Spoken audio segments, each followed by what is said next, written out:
गौ उपचार अस्पताल और संत सुधा सागर पक्षी उपचार अस्पताल यहां पर खुली हुई है, जिसका लोकार्पण होना है। उसके प्रबंधक महोदय श्रीमान सुमित जी खजुरिया और त्यागी वृत्ति संयोजक अमित जी पुल्ली, आप तैयार रहें। संजय जी ककड़ारी, ये आप लोग सब तैयार रहेंगे। महाराज श्री, एक जिज्ञासा कुछ दिन पूर्व रखी थी। कानपुर में जो अपना विश्वविद्यालय छत्रपति साहू जी महाराज विश्वविद्यालय है, वहां पर आदिनाथ भगवान के इस जन्म कल्याणक के अवसर पर, जन्म जयंती के अवसर पर एक संगोष्ठी रखी गई है, जिसमें आपका आशीर्वाद उन्होंने चाहा है। कानपुर के अंदर जो विद्यासागर सुधा सागर इंस्टीट्यूट जैन खुला है, वो निरंतर कोई ना कोई कार्य कर रहा है और उत्तर प्रदेश के लिए एक बहुत बड़ा अभियान, बहुत बड़ा संकल्प कानपुर की समाज ने लिया। बहुत सारे लोग उसमें, प्रदीप जी वगैरह हैं, कटारिया जी वगैरह और सभी लोग उसमें हैं जो इस कार्य को क्रियान्वित कर रहे हैं। डॉक्टर अशोक कुमार लाडनू विद्युत परिषद के अध्यक्ष भी वहाँ हैं और आमोद जी वगैरह है ना, आमोद, सब लोग जुड़े हुए हैं। बहुत बड़ा कार्य है। ऋषभ देव के संबंध में परसों ही मैंने बोला था कि ऋषभ देव की एक ऐसी भूमिका है जो मात्र परमार्थ से ही नहीं जुड़ी, संसार से जुड़ी है। उन्होंने परमार्थ से ज्यादा संसार को संभाला है। संसार में व्यक्ति कैसे जीवित रहे, संसार में व्यक्ति की कैसी जिंदगी होना चाहिए, वो संदेशा ऋषभ देव ने दिया। और आज जो शिक्षा का क्षेत्र है, ये सब ऋषभ देव की देन है। युग के आदि में सर्वप्रथम अंक विद्या और अक्षर विद्या सर्वप्रथम ऋषभ देव ने अपनी बेटियों को सिखाई थी और उसी ज्ञान का प्रचार आज तक चल रहा है। मेरा तो मानना है कि हर ज्ञान मंदिर में, हर स्कूल विद्यालय में ऋषभ देव की वह तस्वीर जरूर होना चाहिए जो ब्राह्मी सुंदरी को पढ़ाते समय की है।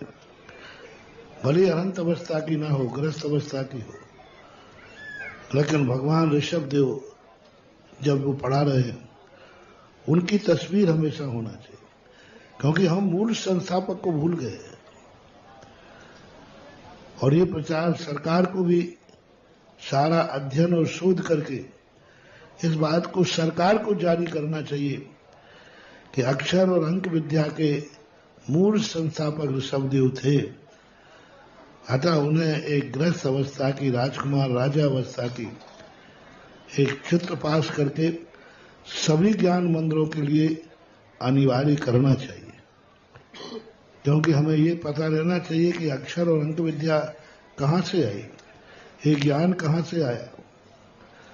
और यह व्यवस्था यदि बनती है, राष्ट्रीय धार्मिक दृष्टि से नहीं बोल रहा हूं, सामाजिक और राष्ट्रीय दृष्टि से, राष्ट्र के लिए, समाज के लिए, देश के लिए ऋषभ देव का क्या योगदान है और उन्होंने जो हमें योगदान दिया, उसकी कृतज्ञता के रूप में हमें उन्हें हर स्कूल में जीवित रखना चाहिए। हर स्कूल में हर विद्यार्थी को मालूम होना चाहिए कि जो हम पढ़ रहे हैं, इनके मूल संस्थापक ऋषभ देव थे। और इसी का प्रचार करना चाहिए। षटकर्म जो हैं,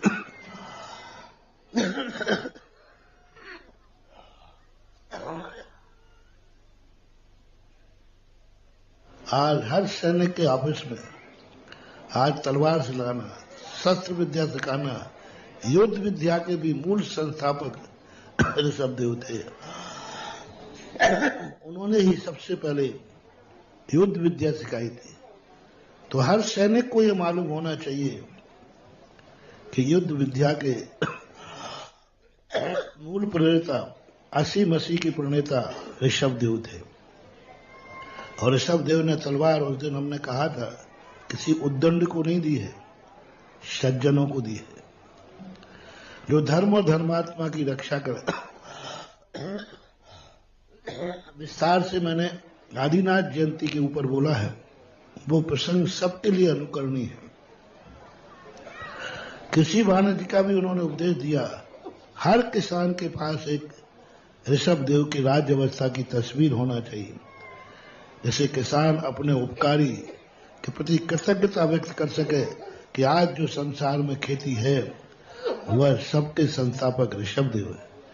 हर व्यापारी की दुकान में राजा ऋषभ देव की तस्वीर होना चाहिए कि आज जो व्यापार चल रहा है, मंडी चल रही है, कपड़े का चल रहा है, उन सबके संस्थापक ऋषभ देव थे।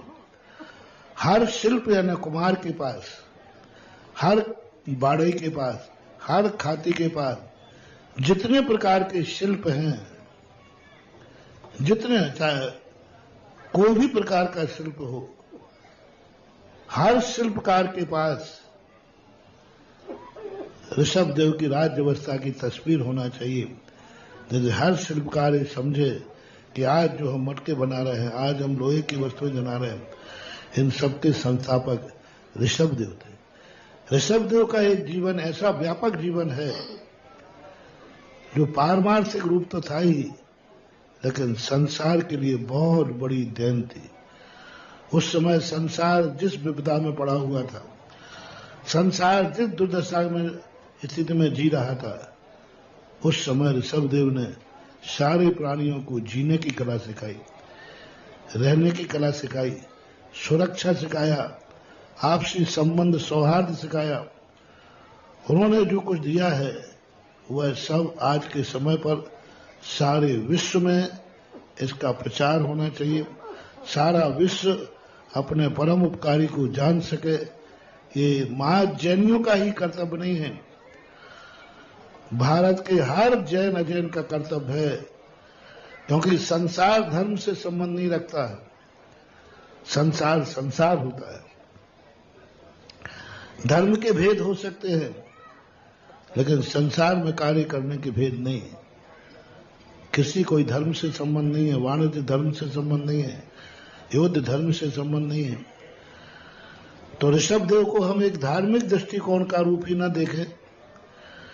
महात्मा वो जैन तीर्थंकर थे, इसको ही मुख्यता न दें, इसकी मुख्यता देकर उपेक्षा न करें।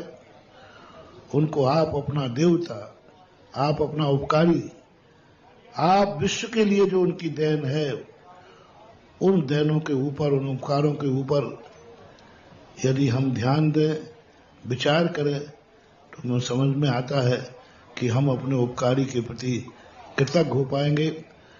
कानपुर विश्वविद्यालय के लिए, सभी के लिए, कुलपति महोदय आदि सबके लिए मेरा बहुत बहुत आशीर्वाद। सभी के लिए इसका जितना प्रचार प्रसार करो उतना अच्छा है। आपने गोष्ठी रखी, बहुत प्रासंगिक है, और आज के समय पर यदि यूनिवर्सिटियों में, विद्यालयों में इस प्रकार की गोष्ठी होती है तो वो ज्यादा महत्वपूर्ण होती है।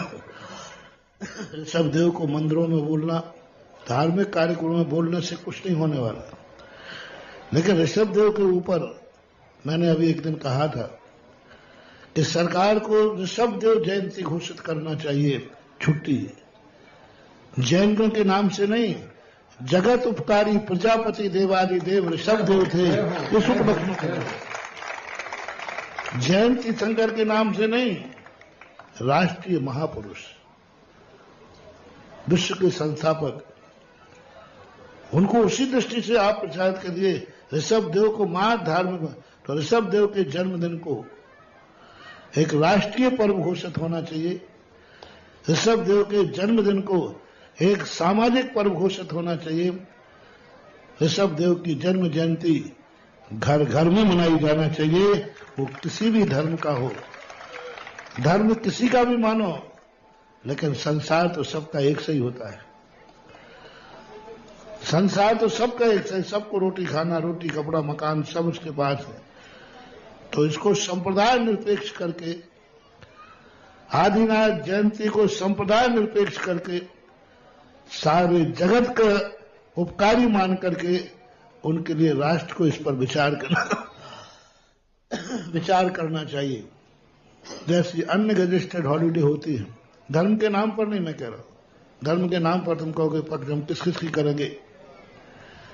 आप तो उनको राष्ट्रीय उपकारों के अध्ययन कीजिए, राष्ट्रीय उपकारों का ध्यान रखिए, और ऐसा पर हो जाए एक दिन कि विद्यालय ही नहीं, जैसे राष्ट्रीय छुट्टी होती है, चाहे वो कोई भी ऑफिस हो, कलेक्टर हो, चाहे और भी कोई स्कूल हो, सभी में पूरे भारतवर्ष में प्रत्येक डिपार्टमेंट की उस दिन आदिनाथ जयंती पर गोष्ठी होना चाहिए, छुट्टी होना चाहिए। यदि छुट्टी नहीं कर सकते हैं तो दूसरा संदेशा है कि भारतवर्ष के हर डिपार्टमेंट के अंदर सरकार की तरफ से आदिनाथ जयंती पर कोई ना कोई कार्यक्रम होना चाहिए। आदिनाथ जयंती का मंचन होना चाहिए, आदिनाथ जयंती पर लेक्चर होना चाहिए, आदिनाथ जयंती पर प्रतियोगिताएं होना चाहिए, आदिनाथ जयंती पर निबंध प्रतियोगिता होना चाहिए सरकार की तरफ से। और सरकार उसको कहे ठीक है, छुट्टी ना करके आदिनाथ जयंती पर नियम है कि जितने भी डिपार्टमेंट हैं आदिनाथ जयंती पर 1 घंटे 2 घंटे का कोई कार्यक्रम रखेंगे और उनके उपकार का संदेश दुनिया को देंगे। यदि ऐसा होता है तो मैं समझता हूं भारतीय संस्कृति है कृत उपकारम न विस्मरन्ति साधवः। भारत देश हमारा साधु संतों का देश है, वे किए हुए उपकार को कभी नहीं भूलते हैं और इस उपकार के लिए जीवित रखने के लिए मेरा राष्ट्र के नाम संदेश है, समाज के नाम संदेश है, शिक्षा के नाम संदेश है और कानपुर की इस गोष्ठी के नाम से भी सारे भारत के लिए संदेश है। सभी को आशीर्वाद।